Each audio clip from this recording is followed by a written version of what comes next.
over here. I worked with a couple people yesterday. Some things to describe barista. They need to be social ability, experience, quality. The word barista it comes to reflect a person that has experience with coffee. It roughly translates in Italian to what we call a bartender. In America, it comes to refer to a person who has gained a level of experience, knowledge in serving espresso-based drinks. Your position is the most visible in the company. When people walk in the door, what's the first thing they see? Our espresso bar at every single location. First thing you see, a big espresso machine, an espresso bar, and that's why we want somebody social, because we want to welcome to Rayo's. We want somebody who's going to have some energy, talk. We're not going to put a hermit or somebody who's just going to kind of stand off in the corner, kind of hide from people. We got to have somebody who is out there. Welcome to Rayo's. Damn, that's a nice shirt there. You know, so just talking, being social, showing the energy. It starts in the barista area because that's the first vibe people get when they walk in the door. Is that person. It's like a bartender to the extent that if any of you are over the age of 21 and have been to a bar, you go and you're at a bar, and that bartender typically is going to BS with you a little bit. They're going to ask you how your day's been. They might, talk about the weather. They might talk about the Rockets winning yesterday, or whatever it is. And what it is that they're kind of getting you to lower your guard. They're getting you to kind of relax a little bit. And maybe leave a little tip as well. But that's what we want with our baristas. We want you to be able to make drinks and be operating in the barista area, also at the same time welcoming people, greeting people, telling them they can have a nice day. So we want somebody who's social. We want somebody who's not afraid to get out and say hello to a stranger. Hot specialty drinks. We pride ourselves on having some of the best trained baristas in the area. We don't just pride ourselves in quality baked goods, but also our espresso-based drinks. We use Ely, which is the best quality espresso in the world. We make these. We do not allow staff who has not gone through the proper training to make our drinks. If you have not gone through and worked with somebody on making a latte, making a cappuccino, I don't want you over there winging it.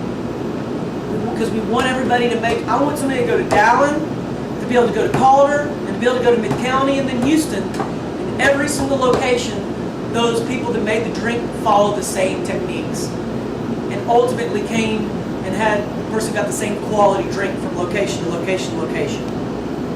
There's no reason that we should not have the same quality. We're using the same product. The only different is the user. All of the machines are exactly the same as well.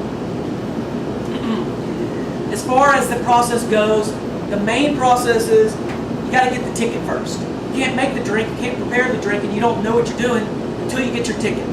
All areas in this region have a barista printer that prints up in their area. They will print you a ticket. That ticket should go onto your espresso machine, and then you start making the drink. We always steam our milk first. We then go through the espresso process. While the espresso is running, we mix our flavors. We put our espresso on top of our flavors, our milk on top of all that. We stir the entire time. The reason why we do the steaming of the milk first and the espresso second is because of the fact that if you have a swimming pool and a hot tub, and say they're both at the same temperature, and you cut the heater off to them, which one's going to lose its temperature first? Hot tub. It's a smaller body of water. So my espresso in here versus a whole pitcher of milk in here, heat it up, my milk's going to hold its temperature longer than my espresso would. So that's why we do that. Maintaining temperature. Steam my milk first, then I'm going to run my espresso shots. if I'm not having to sit there and steam my milk because I'm just heating it because I'm making a hot chocolate, let's say, well then, while my milk is steaming, I could run my espresso shot at the same time. So, in making our drink, then you have to do is select what pitcher. 2% milk. 2% milk. I think that's 2% too, but it shouldn't be. Soy, skim. So this should be, you should have, typically most stores have 2 skim pitchers, have 2% pitchers, and then have a half and half, which is used for hot chocolate, which is half and half 2%. You have a soy pitcher, because we want to make sure that people that are lactose intolerant, we don't have to worry about cross-contamination. These pitchers are marked. We know what's in them. If a barista from the morning walks away and leaves some milk in a pitcher, that's 2% milk. I know what it is. I'm not having to guess. Try it, like I was talking about earlier with the coffees. It's not easy to be able to try and just guess, well, what type of milk is that? So, your pitcher should be labeled. Another thing is, going with that same concept of swimming pool and hot tub. If I'm making one drink and I want to make it fairly quick, what is going to steam quicker? This pitcher full or this pitcher full? Smaller one. It's going to steam a lot quicker than the big one because of the fact that it's going to have a lot more milk in it. So if you're making one drink and you want to knock it out real quick, grab you a small pitcher. Grab your smallest one. If you're doing multiple drinks, well then you're going to select a larger size. But ultimately, we would only like to steam and heat as much milk as needed to make the drinks that you have orders for. So if I only have one drink, me filling this guy up and then steaming it, I'm going to have a lot left over. Another thing I like to talk about is when steaming milk, I like to only fill it up nowhere past this little indentation right here, where the lip begins, basically on this pitcher, because then it gives me that much space to grow my froth in my pitcher, and I don't have to worry about it overflowing. So maybe on this pitcher would be this one right here, right about there. If I'm doing a latte versus a cappuccino, it changes a little bit, because a cappuccino has a lot more froth.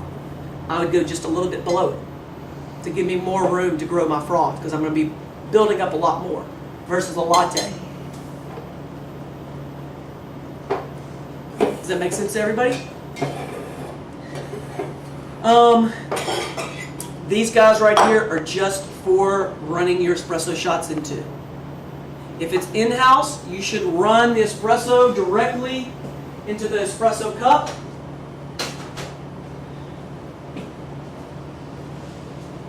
If it's in-house, it should go directly into the espresso cup. And then, like with the tea, I like to dress the cup up a little bit with a few beans. So I'll run my espresso straight into it, and I'll put just a couple beans on it, and that's how I'll serve it to the customer. But otherwise, if it's going into the to-go cups, always in those right there. I do not have to wash these out after every single time I run shots into them. I don't have to wash these out every single time after I steam the milk, unless it's empty and dirty. You know, if it's to the last, like there's nothing really in it, okay, I'm going to go ahead and pour it out and rinse it out. That's fine. But don't pour out, 4 or 5 ounces of milk. You take that, you put it in your refrigerator, and then when you get your next drink, you'll add more milk to that, and you'll re-steam it. There's nothing wrong with that whatsoever. But the ultimate goal is to, every single time, use up almost all the milk, if not, just a little bit left. That way you can pour it out, you could rinse it out, and you're not wasting any milk. Any questions on that a little bit? No. I'm going to go to the espresso grinder, which is right over here. We're going to go through some parts on this thing real quick. Beans hopper. Grounds hopper. H-O-P-P-E-R, I believe. I spelled that right. Being one of the few, oh, there we are. I'm going to go ahead and fill it up. At Dowling Road, like Miss Crystal said earlier, they actually have an attachment, and this goes straight up on top. And there's an attachment that screws on. So their beans hopper is this can. Whereas this store, Houston, Mid-County, Yes. I'll follow this process, just taking it, opening it, filling her up. Alright, I filled up my beans hopper.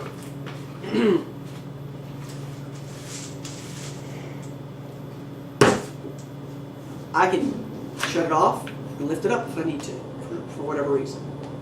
That is what that's for right there. Lid on it. My ground hopper, I have this lid I continuously take off because I continuously am making sure that I have enough espresso. And so I'm looking at it, take it off and take a look. If I don't have enough, I might do this and then put a little bit more over here. I have my dosing lever, and I have my timer, or what turns it on, turns it off. When I'm taking espresso out of it, so say, I'm taking espresso out, 1, 2, I would always add espresso in. Every single time.